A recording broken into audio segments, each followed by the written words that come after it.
My name is Quan Heng. I'm the Regional Head of Asia and Principal Consultant for Privasec, a cybersecurity consulting company. We are based out of Singapore, although we have offices in Malaysia and ANZ. I initially started out doing development work, focusing on back-end web application development. So along the way, I came together with some friends. We did some mobile and web applications around data analytics and e-commerce, for which, of course, security is a huge component of. Later on, I moved into consulting around business transformation, technology business transformation. And what attracted me about cybersecurity was it was a constant challenge that came up, especially as we are introducing new processes and technologies to the businesses. And these challenges were always evolving, they're always changing, always a bit different. So I ended up focusing on offensive security and the technical side of cybersecurity first as a natural transition from my development background, and never looked back after that. Not in 3 words, but in 4. Different day, different challenges. So the threat landscape, business context, and technology environment we operate in is constantly changing. So there's never a dull day, especially so as a consultant, because we're dealing with customers from different industries, from different levels of maturity. So that gets quite interesting. In short, to grow Privasec in Asia and to provide value to our clients and partners within Asia. So in general, we work with our clients and partners to empower them through technology, to figure out how cybersecurity can be used to address their business challenges. Because when we talk about cybersecurity, it's actually building trust between the clients and the technology they rely on to operate in their day-to-day as well as to innovate. And to do that, we have to build the trust between us and them. So as our motto goes, client for life. In addition to that, of course, I also am responsible for helping to grow and nurture the team's capabilities and interests, be it in the field as they're doing the work with our clients, or in exploring new developments in cybersecurity. I teach 2 modules. The first is an introduction to network security, as well as a cryptology module. The network security module is attended by people in their first year of study, so a bit more fresh-faced, I guess. The cryptology module is a heavily technical module. That's a later module in the series of lectures. In general, it's quite an interesting experience. I get to meet a big cross-section of people from all walks of life.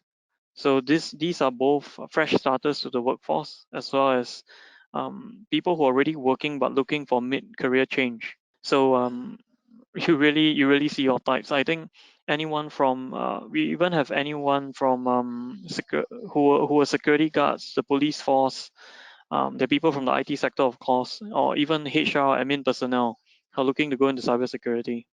Across Southeast Asia, the sector is moving towards greater levels of maturity, and this is helped along by regulatory and industry guidance. So as the sector matures, we also see general awareness increasing across the population because there's an increasing number of incidents which actually affect the average citizen directly, and there's increasing news coverage for issues like that. So with the use of technology, you also hear about tangential issues such as data protection and privacy, which come to the forefront.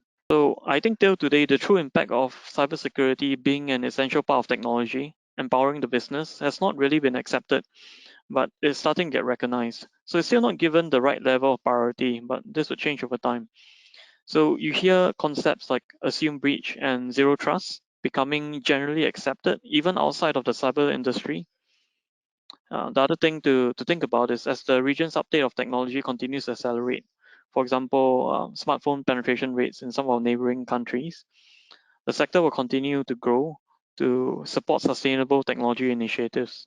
The need for cybersecurity will only increase along with the uptake in technology, adoption of technology. So the main issue here is one of scalability. So proactive security, just like technology growth, will be limited by that. Other than ensuring the next generation of security personnel have the access to resources they need, there's also a strong need to increase our ability to automate security to an extent to push its boundaries and to evolve with the new technology segments.